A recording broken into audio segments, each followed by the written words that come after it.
In order, it's tough. Maybe Yuga goes last, Jizza goes second to last. Damn, it's not easy for me to put the meth and the Ray in order. Maybe I take the Ray verse over the meth verse. I mean, definitely Det first or second, and for me, RZA probably the second. Shout out to the Wu, one of the best to ever do it. Some of them continuing to do it still. And Meth remains one of the most humble guys out there. You know, he does a lot of features for people. He still helps out a lot of people. He'll pop up on your shows. I've seen him in Staten Island with China Mac recently. He's popped up on the RBE channel. You know what I'm saying? He supported RBE when we were doing our social distance series. I reached out to Meth like, yo, man, let me get a drop. I mean, for this series, we got a bunch of notable people on the intros. You know, he sent one over. You know what I mean? So shout out to Meth. But yeah, how was y'all week? Was it productive? Did y'all stay safe? Did y'all stay out of trouble? Did y'all try to stay out the way as much as possible? Because I tell you, man, life is beautiful, but it's still an ugly world out there. There's a lot going on. Should we start there? Should we get into the White Lives Matter t-shirt that Kanye West and this girl Candace Owens wore? Let me start here. Let me start with how I feel about Kanye West. It's twofolded for me. One day we'll look at Kanye West and he's heavily pushing the plight and the progression of Black people. Okay, cool. Because you're a Black man with Black children, right? That's how you label. You say, I have Black children. So why wouldn't you want to see the Black race, as you describe your kids and yourself, your own culture that you were born and raised up within, to progress? We see you do those things. We appreciate that. Then I'll wake up another day and it's like, are you out here kissing ass and cooning for these white folks? It's just weird. And you don't want to be dismissive. Once again, we said that in previous blogs, and be dismissive and write somebody's personality off and call them things like crazy or bipolar. Because if you're that much of a creative and that much of a free thinker, you better expect things that are going to come across as unnormal or shocking or different. So I want to be open-minded. I'll tell you what Black Lives Matter means to me. It's a moment. It's a movement. And it was also an outcry for Black people within America to tell this country and to tell the entire world that we still have a huge systemic problem here that we are facing.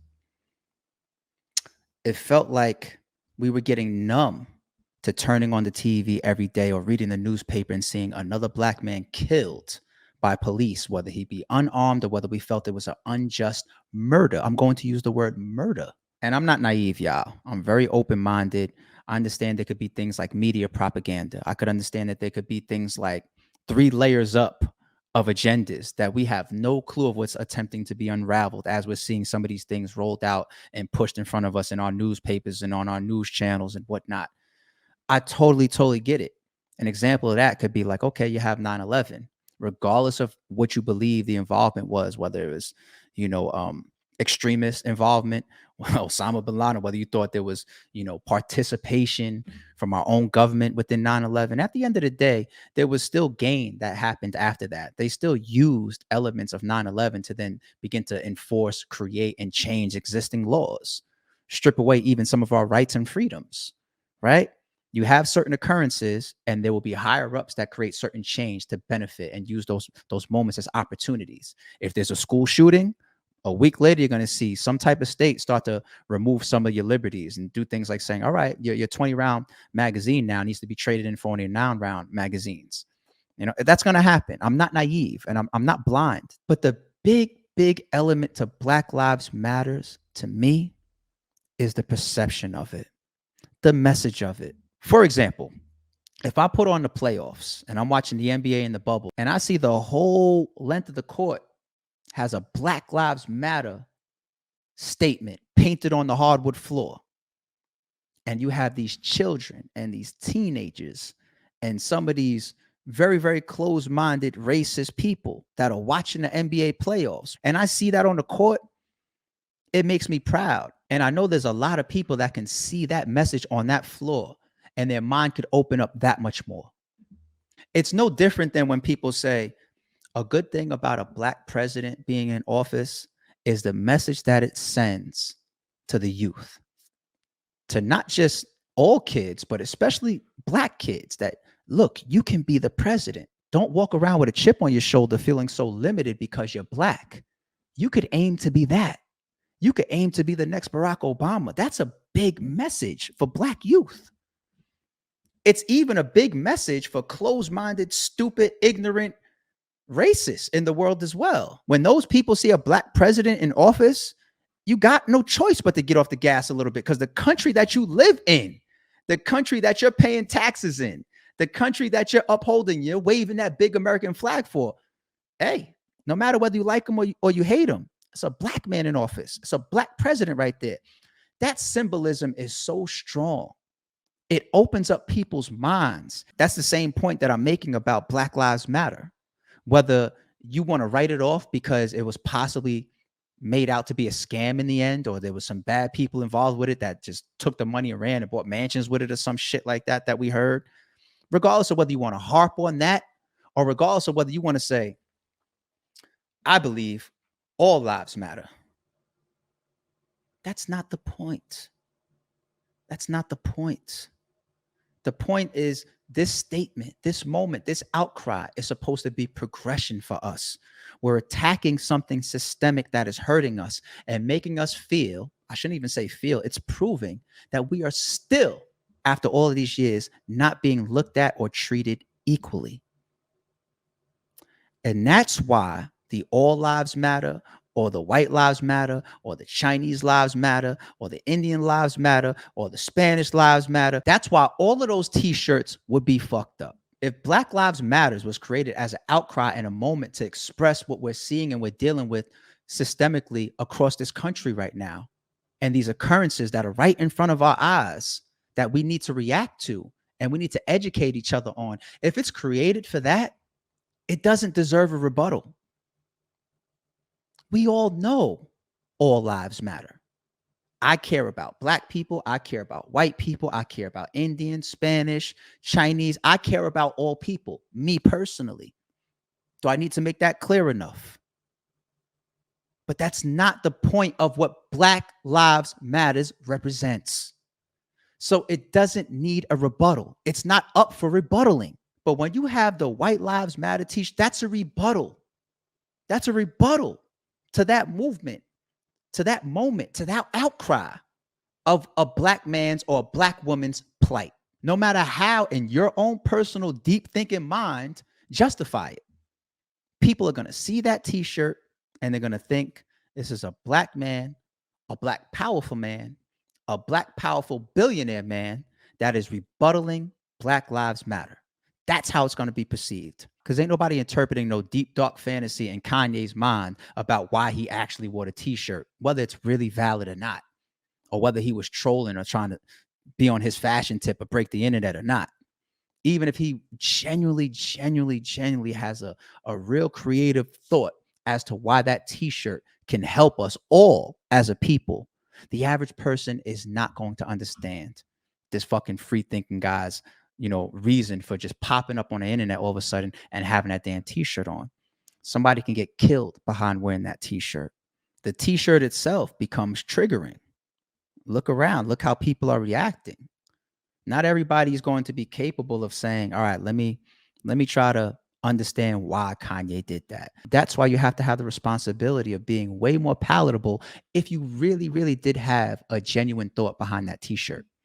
And that's me being open-minded. Candace Owens, that's the woman that was standing next to Kanye West in the t-shirt wearing the matching White Lives Matter shirt. I saw her response on her podcast. Let me continue to try to be open-minded. But damn, it's hard watching her explanation because she was so passive aggressive. We know that we have problems in this country as Black people. Trying to throw in our face the numbers of lynchings, the numbers of abortions annually, the numbers of obesity for Black Americans. If we want to bring a positive light to those situations, then we should do so. We should fight those fights, Go ahead and jump out there and Candace Owens as a woman and say that you're against abortion then. Fight that fight. Jump out there then and say that you're against some of these food industries on your podcast about when it comes to obesity and how we're being fed bullshit. I think it's very deflective and bad taste to try to take metrics like that to justify white lives matter by tying in the amount of black people that might be killed per year by police. And then continually saying that it's just a t-shirt. And she seems like such an intelligent woman. I gotta assume that she's getting into the positions that she's getting into and she's having the opportunities that she has because she's an intelligent person. I saw how she opened up that segment on her podcast as she addressed the backlash that her and Kanye got for them damn t-shirts. And she goes into a situation or a story of her breaking down a racist moment that she encountered. She speaks about her being in Paris at a very prestigious and high-rated hotel. And she encountered a white woman that said to her, "You shouldn't be here." And that happens. That happens still to this day in this world, within this country. And I can relate. When I'm in my local supermarket, when I go to my cleaners, when I go to like the local stores that's in my type of area, you know how many times I run across store owners or employees or the woman behind the counter at the cleaners or somebody that I bump into. You know how many times I'm asked the question, do I play sports? I get it so much. I know some of it is the area that I live in. And once again, it's like, why are you here? Because I look a little bit different. I'm black. My whole body is covered in tattoos.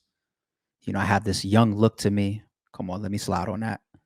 You know what I'm saying? I dress a certain way. And like, that's the first thought that comes to people's minds. Do you play sports? I had a guy that in the supermarket, I swear on everything. Like, I don't make shit up. The guy in the supermarket, he tells me like he's seen me multiple times. Like, I see the different cars that you drive and whatnot. And I think I seen you on. I'm like, no, you didn't see me on that fucking team. Like, in my mind, I'm thinking this. My response to people in those moments is never how I'm actually thinking or feeling inside, because I attempt to be socially responsible. What is it to be socially responsible? For me as a black man, is to understand that we have a ton of stereotypes and perceptions that are on us and that hurt us as a people, and to make sure that I break those perceptions and stereotypes when I have encounters. I'm polite. I'm classy. I'm never the guy that wants to be in a public place and be overly loud, coming off like I'm ignorant and cursing around little kids and whatnot. That's for me, killing stereotypes and being socially responsible. Reminding people like, no, we all know how to carry ourselves. All cultures, all races know how to carry ourselves. I don't care if this is a predominantly white neighborhood or area. This young black man knows how to carry himself. He knows how to carry himself. He may not move like y'all, talk like y'all, act like y'all, but he knows how to carry himself. To me, that's being socially responsible. I never respond in those situations like I'm upset. I may give an answer like, oh man, I wish I was, an NFL player or a basketball player, man. I would love to have their money. I give responses like that. You know what I'm saying? I give a smile and I keep it moving. Have a good day. But in my mind, I'm reminding myself, look at that stereotype. You really think that a black successful man, which is your perception, could only be what? Into music, movies, or sports. It's fucked up. I don't take it as a compliment when people run down on me like that. It's fucked up, man. Do I have the type of reaction that Candace said that she had? Like, she started crying and she was so heartbroken and everything at the moment. Nah, it don't be that deep of a reaction for me or a feeling for me, but I'm aware and it's a reminder to me.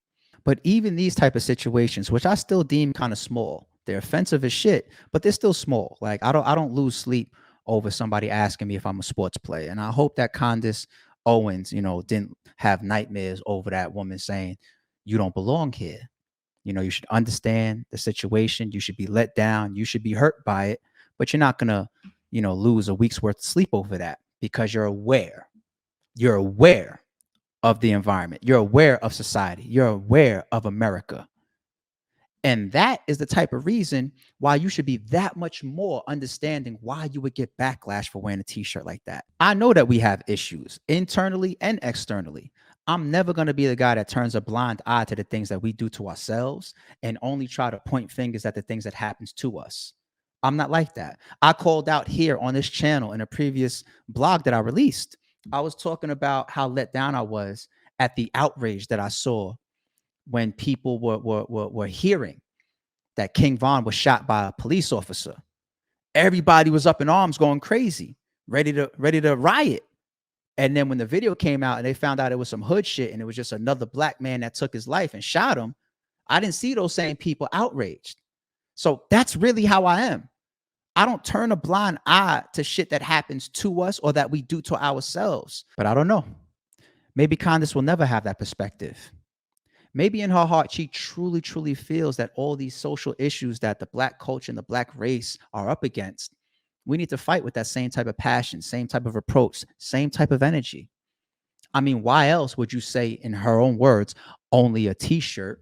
Why would you equate that to pulling out numbers to prove a point that why are we not attacking in the same breath things like abortion or obesity or lynchings? Because those numbers are higher than the ones that police officers took from black people.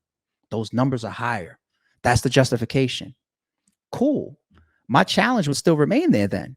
If that's the point that you want to make by pulling out these metrics and these numbers to justify you wearing that t-shirt, then as a black woman, get up on that podcast, get on your platform and fight abortion. Fight a woman's choice. I bet you she won't.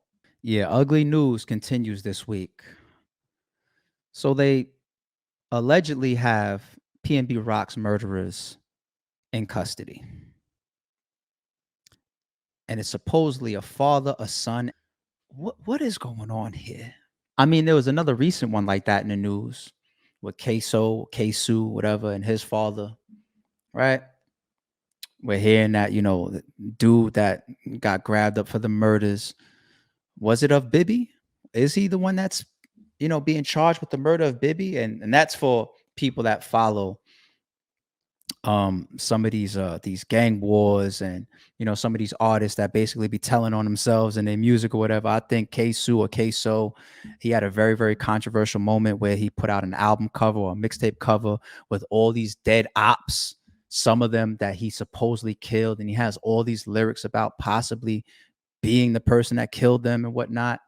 And we're going to talk about self-snitching and lyrics being used in court in a second. If I remember the story correctly, there was a place where the shooting happened. You got Queso or Kesu, however you pronounce his name, and his accomplice, I think, ran from there, fled from there, ran through a bunch of backyards or whatever, ended up taking a hostage some woman in their house where they then changed their clothes, I think called his pops to pick him up, and then hop in the car and get up out of there. And real quick, while I'm here, shout out to everybody that's keeping me in tune.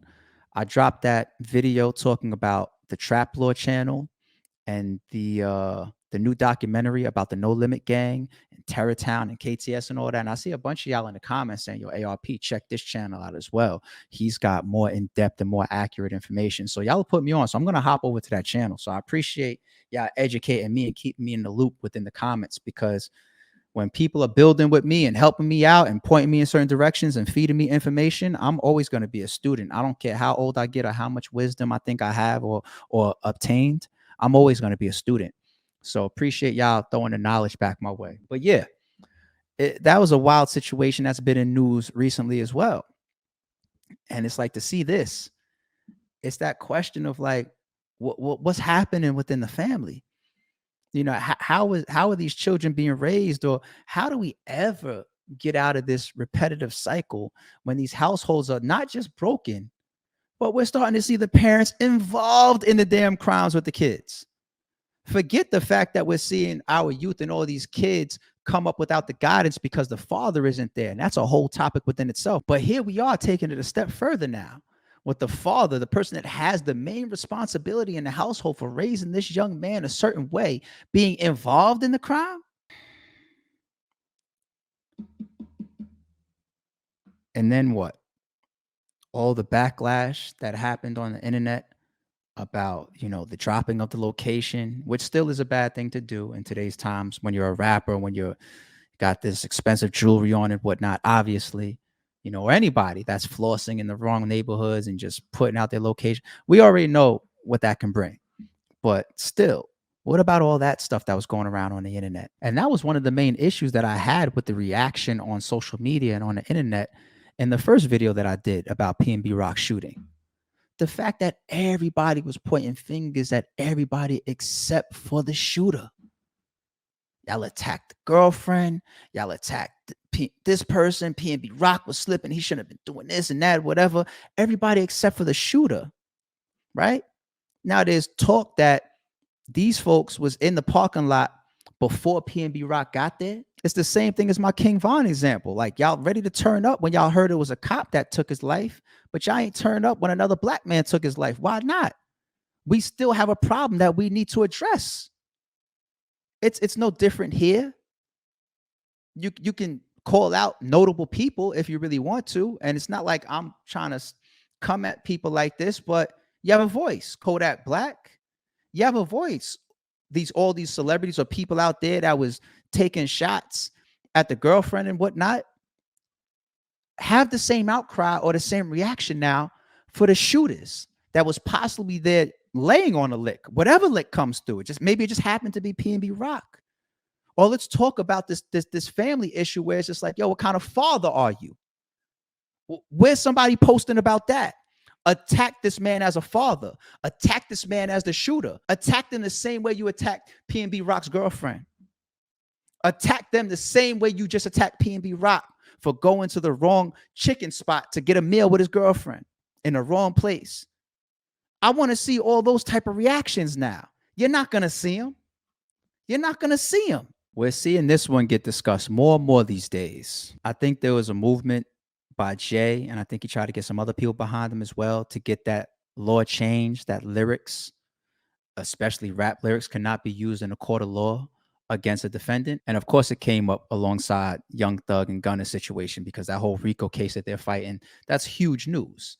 Everybody's talking about that, right? And then they start going back over their interviews. This is the internet doing the detective work that is going to happen in today's age. We all know it at this point. Let's not lie to ourselves. Let's not be naive, and let's not be stupid that there are a lot of true crime stories being told in music. One thing that's fucked up is a lot of it is still going back to the power of a dollar. You take a lot of these guys that embark on those type of songs. Even I could take a big artist like Lil Durk. I could take another person like FBG Duck. Their numbers are way higher. Their views are way higher. The money that is generated is way higher when they're talking about death, when they're talking about murders, when they're talking about everybody knows controversy sells. I mean, come on. We've been saying this forever, especially in the entertainment world. If you could sit in the privacy of your own safe home and watch destruction on camera, on TV, on the internet, that's the world that we live in.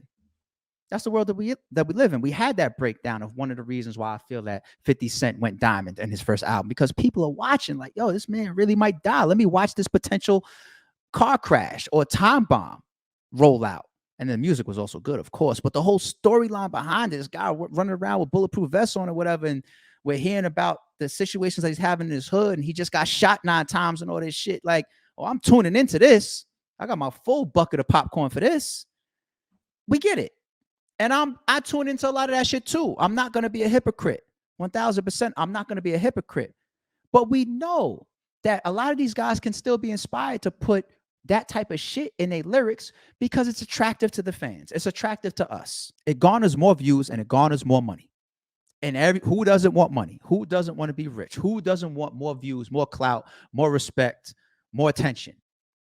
These are like some of the roots of evil here that are very, very hard for people to move away from. You ever see The Devil's Advocate with Keanu Reeves? And you see the things that he was ignoring in his route to trying to become this top lawyer. And he's actually working alongside the devil and doesn't even know it, right? Al Pacino played the devil, but he's ignoring his girlfriend. He's ignoring these signs and these demons to the point where the devil, his boss, Al Pacino in the movie, told him like, yo, man, forget this case. Go tend to your fiance or your wife, man. You know, she's sick. She's not doing well. And what does he tell him? Man, listen, one thing I don't want to do is miss out on this case that I could win. And then I go home and she gets better and I hate her for it. We prioritize the attention, the success, the money in front of some of these things that should be higher priority very, very often. Very, very often. And I don't want to come off like I'm demonizing people for it because it's very, very hard to ignore the opportunities that many don't have.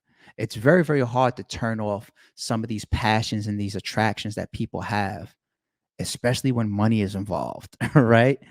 So when you have these songs where we run them up in the millions plus because we're listening to these murders being documented, these guys are seeing the difference between when they just put out a club song or a song for the women versus, FBG Duck putting out dead bitches. He sees the difference, and rest in peace to FBG Duck and everybody on both sides that has continued to lose their lives in this war. Even if you only look at the dollar, that's all the motivation a lot of these guys are going to need. I start to see it from two different sides. Going back to the original question, should lyrics be allowed to be used in court against defendants? On one side, you want to say, where's the responsibility of the artist for not self-snitching? Because self-snitching is becoming more rampant than regular snitching, at least in the music world, as far as we see, right? From the outside looking in, it damn near feels like self-snitching has trumped regular snitching.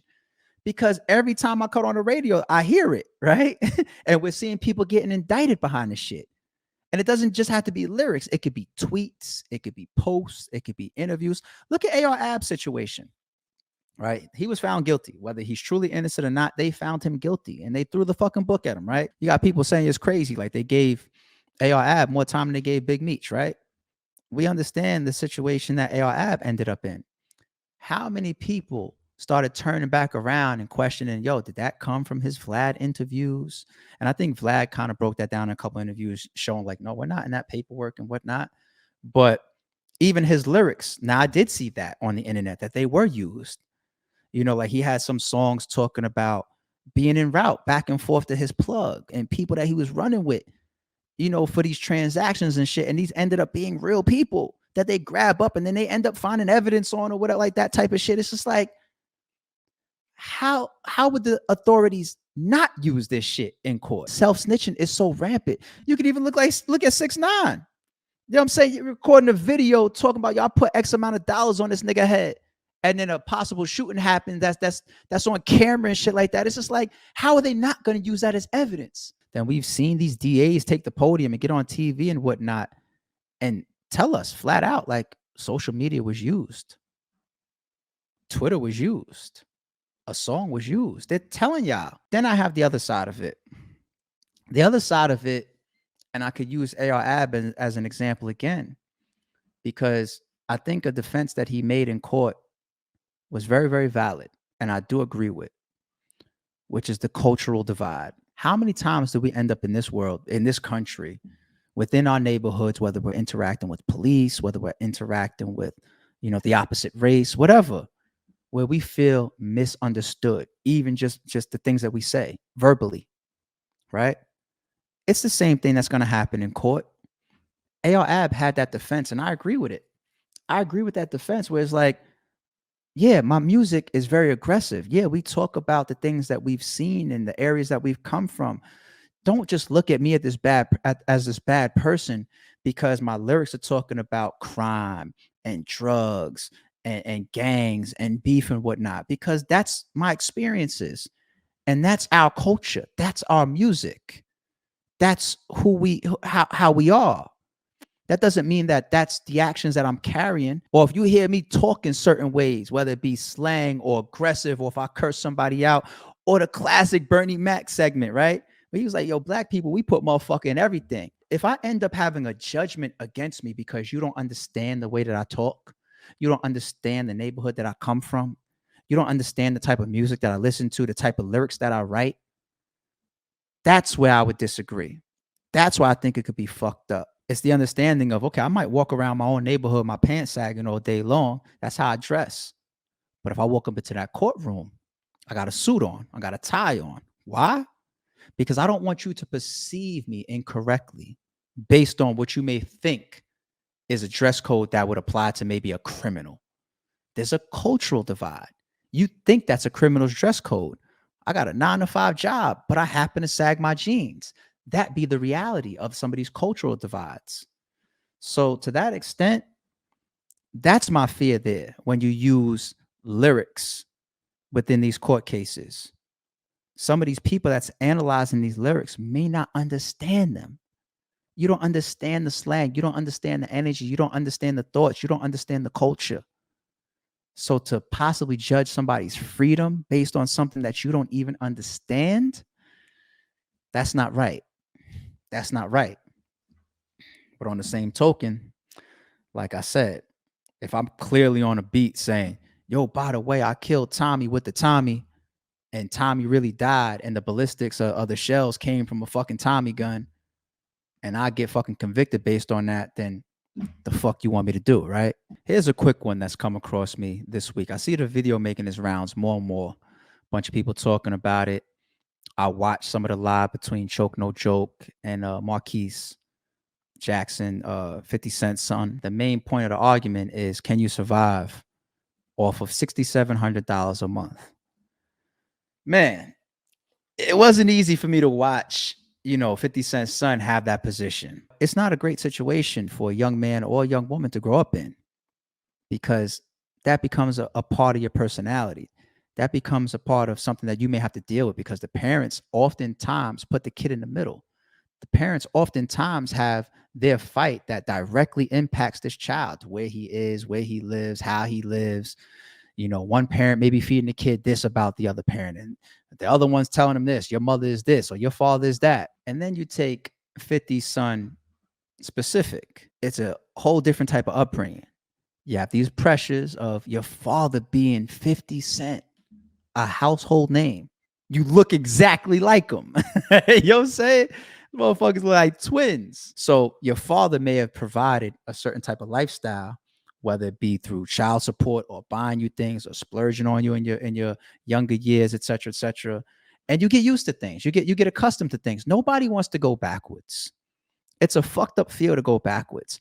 Nobody wants to live in a mansion and then go from that to living in 300 square feet. But let's be real here. Even in today's economy, you know how many people could do well, let alone survive with 6,700. I think he has a misconception of what $6,700 is. Where's my phone? Where's my phone? Let's just get the actual number. Let's not guess. $6,700 times 12, months, $80,000. And of course, taxes come out of that. Let's be fair. $80,000. You know how many people are watching this video right now do not make $80,000 a year as individuals, let alone households that don't even generate together as couples $80,000 a year. If everybody in America made $80,000 a year, man, you know how different this country would be? I think the amount of $6,700 a month is being way, way, way misinterpreted by Marquise here. Because I've been there. You know how good I could make $6,700 a month look? It's like Mike Epps is like, nah, I know them ain't 20, but I keep them clean though. Are you serious? You could move to certain areas and certain suburbs in the South. It's places in Florida and Texas and Georgia and Virginia, where you know what $3,000 a month gets you? As far as a crib, you want to have your shit structured in a way where obviously you have the roof over your head, you have your utilities paid. Maybe you can still take some of your check and put a couple dollars away per month, because once again, you never want to live check to check. So a couple $100 comes out, goes directly into your savings account. Got to have your A to B, even if you get your nice $3,000 A to B. You know what I'm saying? Like A to B's don't cost that much. We're talking about cars, folks. For people that don't know what I mean when I say A to B. But I could make $6,700 a month look good. $80,000 a year is nothing to be sneezed at. Fellas, if you got yourself a nice job and you make 100, 200, 300, whatever a year, and you find yourself a woman that's bringing something to the table, because we all pay attention to finances because we have plans and things that we want to do financially in this world. You got a woman that's bringing $80,000 to the table. You got a good one. You know what I'm saying? And it's not just money, of course. Having a good one. I'm not stupid, y'all. Come on, don't jump in the comments like, oh, ARP says that having a good one means you just got to make $80,000 as a woman. Oh, I hate the internet. And I know the economy has changed. I know that things cost more now. I know that living costs more now. But I've been there. I know what I was doing with $80,000 a year. I had me a little bachelor pad on the island when I was making less than $80,000 a year. A little bachelor, my own crib. I think my mortgage was less than $2,000 at that time. I'm pretty sure. One car garage, private community. How many bathrooms? 3 bathrooms, 2 bedrooms. A lot of people from the island, I was throwing the fight parties and whatnot. You know what I'm saying? I had a lot of people coming over for Mayweather's fighting this weekend, this Saturday, whatever. 30, 40 people in my crib for the fight parties. Like that's this true talk of what I know that I was doing when I was making $50,000, $60,000, $70,000 a year, $80,000 a year. And once again, I understand the economy has gone up. There's been inflation and things cost more now. Gas prices is up, mortgages and rent is up. I get it, but that's not fair to leave out the other piece in that type of argument either. Because people are very, very fast to say that gas is up, rent is up, mortgages is up, cars cost more, this costs more. You walk into the store, a bag of chips that used to cost 25 cents now costs $1.25. It's not fair that people leave out the part that, yeah, but employers have to raise their market values for their employees as well, right? Like what I was making per hour as minimum wage back then is not what minimum wage is today. Okay. You take certain careers, like let's say a technician, right? Some of these jobs go hand in hand with the zip code in the area or the state that they're in. For example, maybe a technician in New York makes $200,000 a year. And we all know what real estate is in New York. It's through the roof, right? It costs a lot to have a little in New York. But that same exact job, maybe in Virginia, pays less, but the fucking cost of living is also less. That same square footage in New York is a way different price point than it is in Virginia. So yeah, the employers maybe pay a little bit different, but market value versus the cost of living in this area is also different. So it's like people always leave that part out when they talk about, the economy going up or things costing more.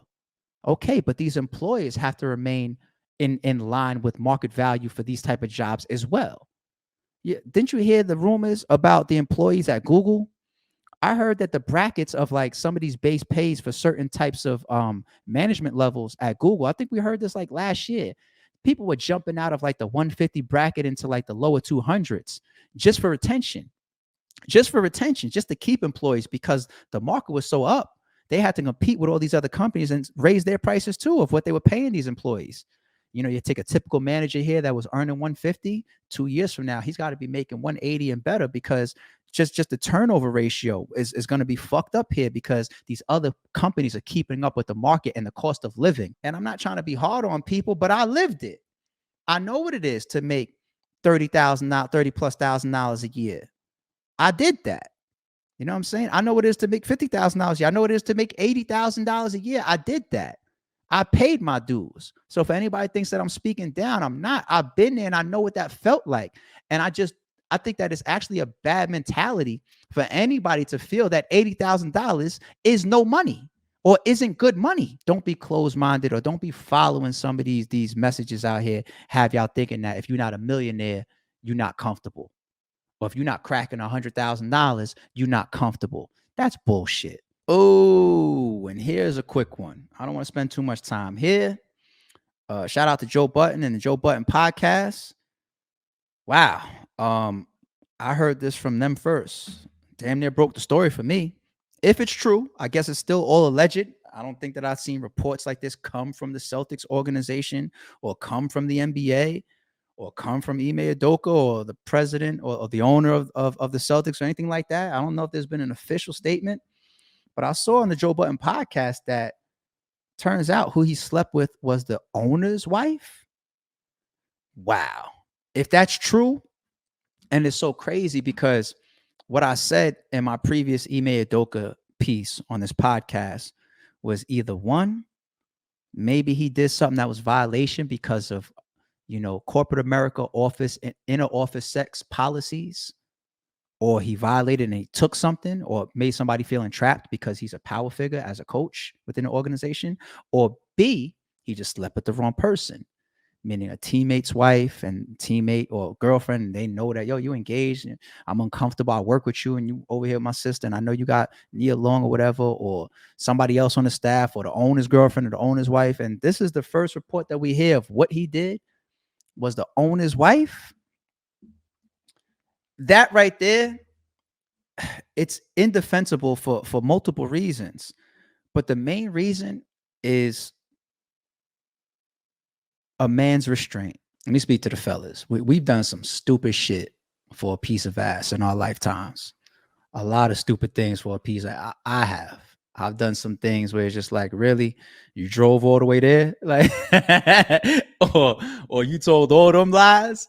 You know what I'm saying? Like we men and women probably got the same stories and did some wild shit for dick.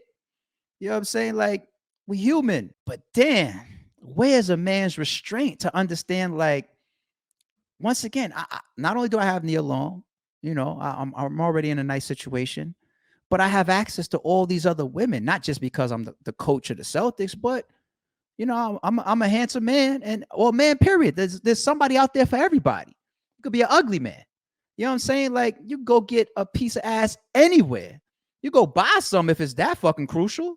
You know what I'm saying? It's like, damn. Of all the people, the owner's wife, that's who you go for? That right there is where I say, once again, where's your restraint? And I gotta have that type of feeling because I've walked in those shoes before. I know people will try to separate personal relationships versus, I don't really know him like that. I don't care about him like that. That's not my brother. That's not my family. That's not my close friend.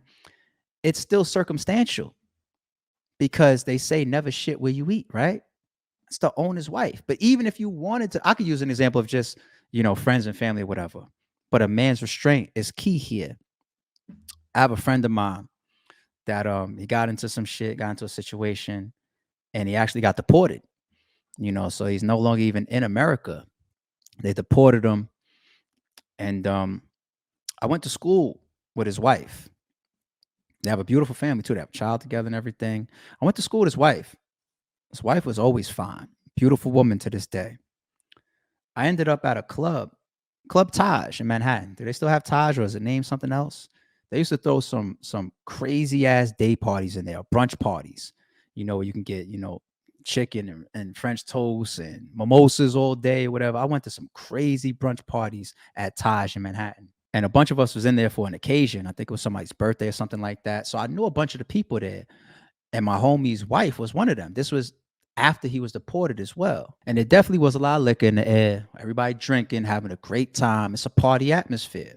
And I could even see that my homie's wife, she had a couple as well. I could see that in her. But yo, we got to a certain part of the night where it felt like from that point all the way through the end, she was just flirting with me heavy. And I've been around women my whole life. I've been dating since 4th grade. I've been in and out of a million relationships since 4th grade. I know women. I know tendencies. I know signals. I know flirting. Like, it was so clear. Like, at certain times, like, she was hanging on me a couple times. I'm like, yo, there's other people that know me and your husband and you, and this don't look right. And I had to be careful of that too. It got to that point a couple times. But the flirting and the signals was just like, I would have been blind as shit to not pick up on them. I was like, wow. But the last thing on my mind was sliding. The last thing on my mind was putting a fucking finger on this woman. The last thing. That's the type of restraint you got to have, because who you sleep with or who you deal with needs to still be circumstantial based on if you know somebody that's behind this woman, or if you possibly going to end up shitting where you eat. You have to have that type of restraint no matter how fine the person is. No matter how much she's throwing it at you. if the owner of the Celtics is some 70-year-old guy and he's one of them rich guys that got a trophy wife that's in her 30s or her 40s and she's beautiful and got the bad body and all this type of stuff. And there's also a feeling of prestige that comes with that because men like to sleep with other prestigious men's women because they think that that's a trophy or that's a point. That's a brownie point.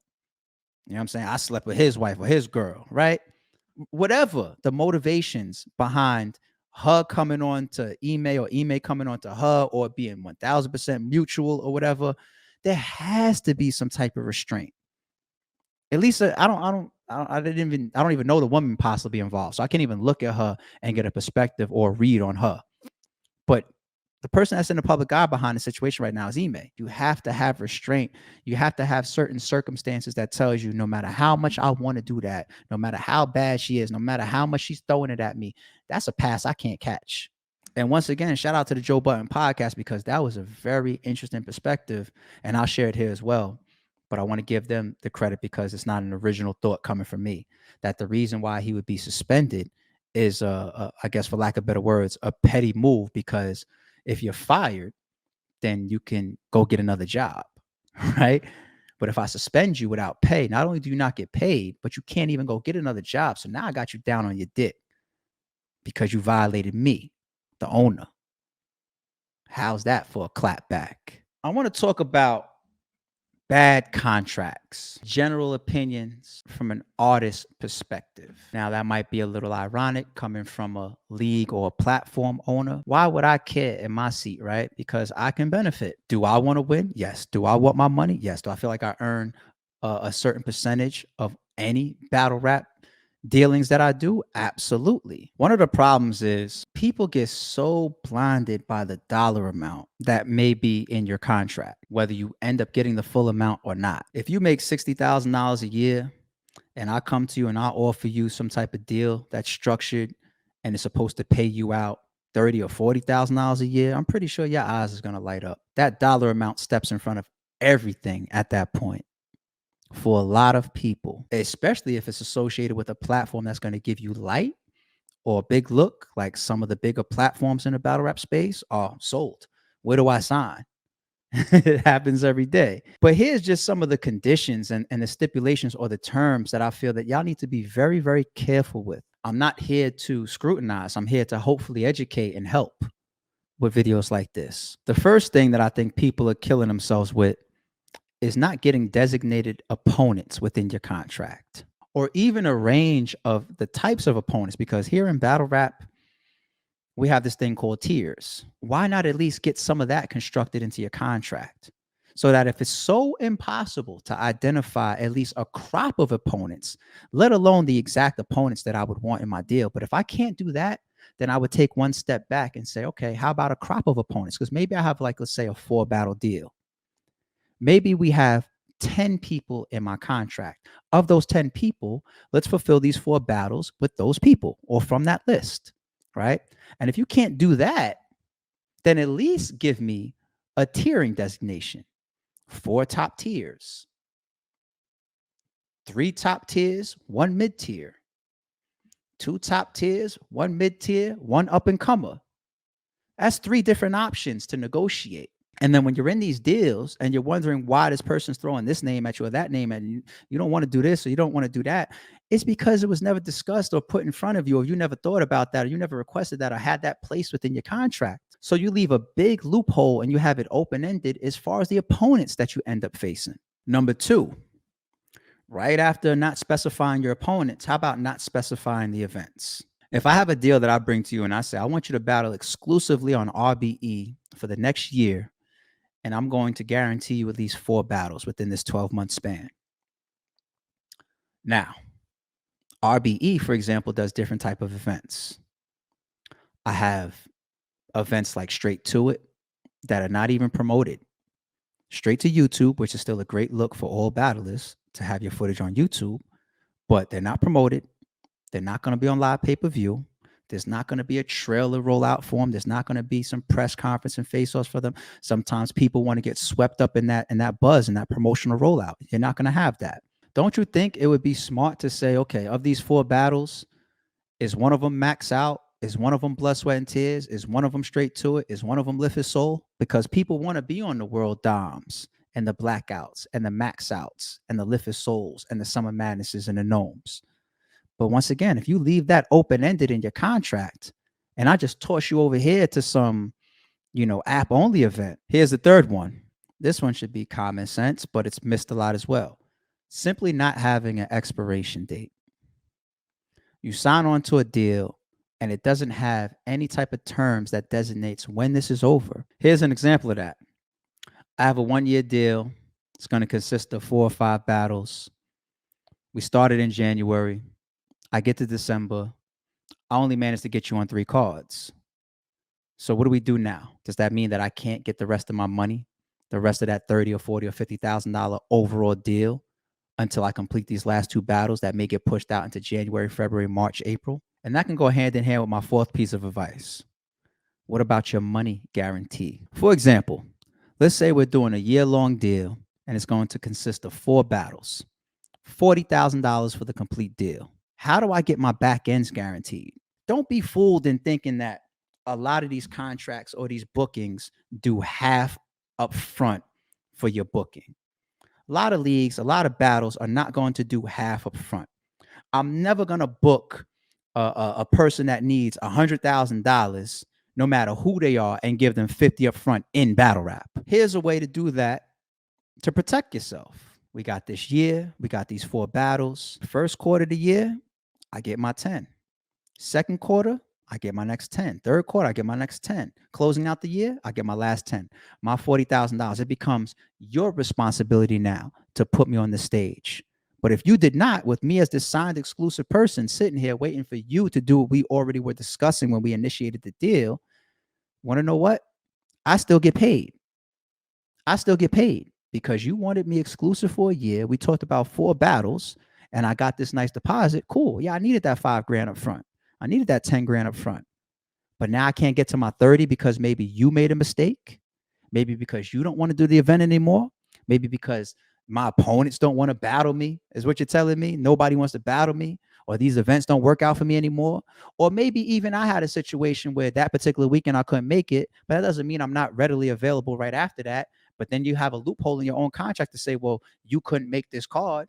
So now I have no way of getting you on any other card for another 6 months. No, that's bullshit. You want me exclusive and you're going to give me a year? Cool. Every quarter I get 25% of that deal then. Why doesn't that make sense?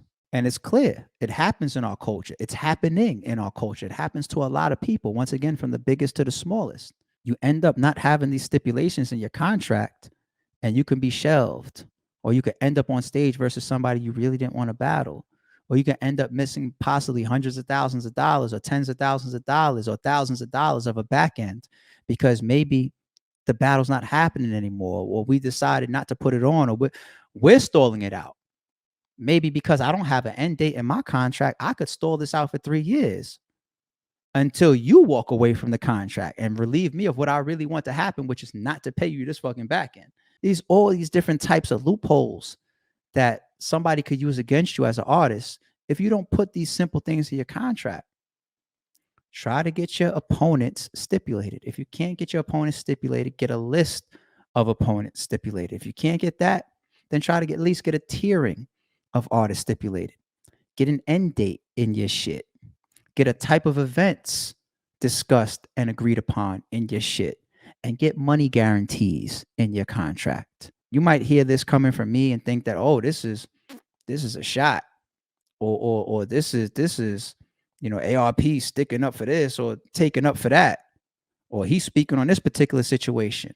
Even if you think that I am, is the things that I'm saying wrong, or are they right? I'm gonna start to get up out of here. I'm glad we had a chance to go over so many topics. Some of them, I'm always up for the debate. Please keep it respectful and mature in the RBE comment sections as always.